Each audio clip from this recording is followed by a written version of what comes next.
Andito tayo sa isa sa pinakadinarayo sa Taiwan, ang Ximending, na makikita dito sa may Taipei. At pwedeng maihintulad sa Japan kung saan ang Shibuya Crossing. At kung makita nyo, napakadaming tao. At eto, isa sa pinakapinipilahan nila dito, ang boba milk tea. Isa to sa mga pinipilahan. At syempre, bukod sa pinipilahan, napakasarap nito. Kasi kita nyo naman, pinapakita nila kung paano gawin ang milk tea dito sa Taiwan. Talaga naman pag napatambay kayo dito at makikita nyo kung paano ginagawa, naku, mapapabili talaga kayo. At syempre, pumila na rin kami dito sa isa sa mga pinipilahan dito. Haba ng pila, oh.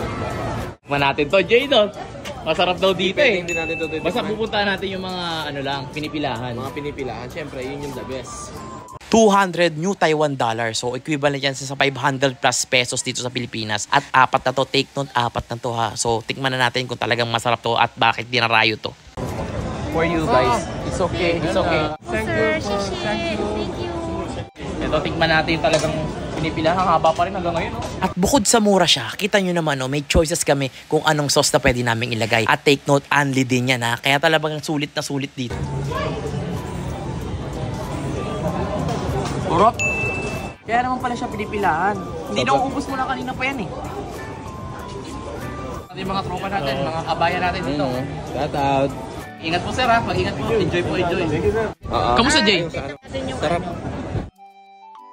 Hi, stinky tofu. You want? At syempre, papahuli doon kami sa stinky tofu kung saan isa sa pinakasikat sa Taiwan din to. Uy! Tofu! May amoy siya, Jay, pero masarap daw to. Kaya stinky tofu. Yes. Try mo, brother. Top. Baboy na lang kulang. Bigay sa'yo, eh. Tokot baboy. Yan ang kinain ko kanina. Yung sauce niya. Diba? Sarap. I told you, my friend. Anghang. It's one of the best food here in Taipei.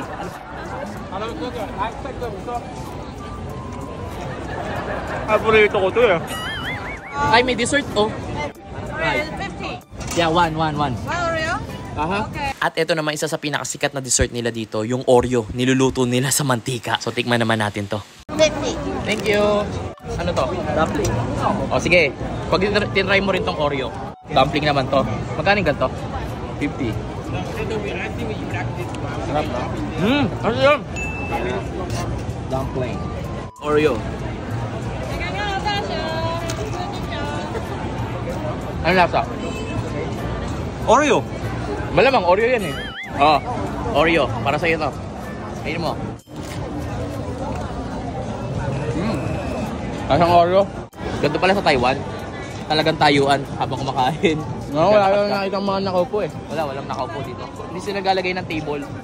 How much? 5. Oh.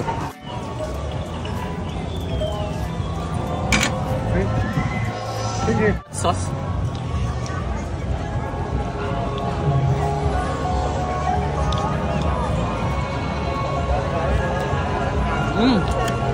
Ang ganisa. Pero ang sarap. Ang daming taba. Jay, ito naman tikman mo, Jay. Uy, ito, masarap to, Jay. Hotdog! Sarap yan. Hindi hotdog yan, ano? Ano? Longganisa. Pam. Hindi longganisa. Ano ba? Ang layo naman ng panlasa mo. Sarap nga. So ayun guys, meron pa kaming mga konting din na ano kasi kulang na kami sa oras. Pinapabalik na kami dun sa bus. So, ayan. Pinakita ko lang sa inyo ano yung mga meron dito sa Ximen. Ito isa sa mga sikat na dinarayo dito sa Taiwan. And guys, thank you for watching.